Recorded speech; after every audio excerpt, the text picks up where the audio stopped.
We all know that space travel is dangerous. But despite the dangers highlighted by the two space shuttle tragedies and all the problems that have beleaguered the International Space Station, our curiosity and desire to explore the universe is alive and well. Just witness China, Japan, and Europe's new space programs. The initial spirit of the Apollo missions of the 60s and 70s hasn't gone away. Far from it. And as I'm sure many of you have thought about, that spirit of exploration isn't just the result of romantic notions of space travel and discovering life on other planets. I hate to say it, but it reflects a growing realization that at some point in the future, and it may be closer than we think, we'll have to colonize other planets. Why? Out of necessity, because as Earth's resources run out, and if our climate continues to change, life here simply won't be sustainable. So, with that in mind, I'd like us to consider the planet Mars as a contender for a possible space colony. And I'd like to outline some of the obstacles that would need to be overcome if we're going to send astronauts to Mars to get things started. So far, only robots have been sent. I'm going to look at 3 obstacles. 1, designing and building a spacecraft that could get astronauts to Mars in one piece. 2, an effective method of propulsion. And 3, the supply of water, fuel, air, and food needed. First, let's look at the design of the spacecraft.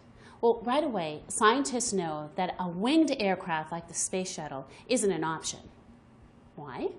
Because the Martian atmosphere is just too thin. The wings wouldn't support the shuttle because they wouldn't get enough lift from the air. Result, the craft would simply plummet to the ground. Plus, even on short trips, the shuttle is beginning to look pretty unreliable. So, what's the alternative? Okay, well, it looks as though some kind of capsule, like the ones used in the Gemini and the Apollo programs, is a real possibility. These capsules prove to be strong and safe, particularly during the critical and very dangerous first and last 100 miles of space missions. In fact, work is already being done to develop a capsule-like crew transfer vehicle to carry astronauts to and from the International Space Station. Are you with me? Well, then let's move on to the second challenge, namely propulsion. You've got your spacecraft. Now, how do you power it all the way to Mars and back? Whatever power source you use, it needs to be reliable, safe, and fast. After all, the astronauts don't want to spend any longer than necessary in such a small vehicle, would you? Plus, the longer they're in deep space, the longer they're exposed to dangerous radiation. So, what are the options? Well, there are 3 options, but none are perfect. The first option is an ion propulsion engine. Now, for this kind of engine, a portable nuclear reactor heats charged gas and then fires it out of the rear of the spacecraft. That's ion propulsion. Do you know what I mean? The main advantage of this kind of engine is that it can accelerate the craft to very high speeds. The disadvantage is that it's slow to accelerate, and as we've seen, time is important and needs to be minimized on such a long journey. The second option is nuclear thermal propulsion. This kind of engine uses a nuclear reactor to heat propellant and blast it out of the engine nozzle. Are you following? Advantage, this system gets the craft moving much faster. Disadvantage, it's heavier and worries environmentalists who are concerned about a possible nuclear disaster before the rocket even leaves the atmosphere. The third possible option is a plasma propulsion rocket. Now, this kind of engine is currently being developed by NASA and can get astronauts to Mars in just 40 days. Very impressive.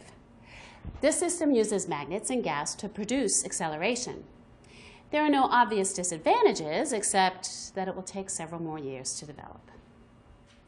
A bigger problem than either the spacecraft or propulsion method, though, is the water, fuel, air, and food a mission to Mars would require. Unlike the Apollo trips, which lasted a maximum of 12 days, a round trip to Mars would take about 14 months. You then have to add to that another 18 months on the planet itself, waiting for the next moment when the positions of the Earth and Mars would allow for a return home. So, you see, in total, a trip to Mars would take nearly 3 years. This presents a big problem for scientists who need to minimize the weight while also ensuring that the astronauts have the water, fuel, air, and food they need. And they can't simply build a larger ship to carry all the cargo, as this would require a rocket so large it would probably be impossible to launch. So, what are the alternatives? One possibility would be to manufacture a lot of what's needed on Mars itself rather than here on Earth. Detecting water on the planet in advance would be essential for this option. For starters, the water, once purified, could be used for drinking and bathing. And what's more, the hydrogen and oxygen that make up the water could be used to propel the liquid fuel engines of the ship for the return to Earth. Of course, astronauts would need to have a facility to manufacture the fuel, but assuming that that could be done, then they could fill up the fuel tanks and return home. Do you see where I'm going with this? The oxygen could also be used to create and maintain a breathable atmosphere on Mars. And the thing is, once you've come up with a solution for the water, fuel, and air problems, you've pretty much also come up with a solution to the food problem. After all, if you're able to produce these things on Mars, then throw sunlight into the mix and you've got practically all you need to grow food. So you can see that although there are plenty of ifs and buts, here's a neat solution to a number of the key problems, right? To sum up then, the goal of colonizing the red planet is almost within reach, it seems, but like I said, there are lots of ifs and buts, and it'll take time. I'd say that perhaps the greatest obstacle of all is something I haven't mentioned, and that's the political and bureaucratic one. While the technical obstacles might be overcome, I suspect that the political and bureaucratic one won't be so easy.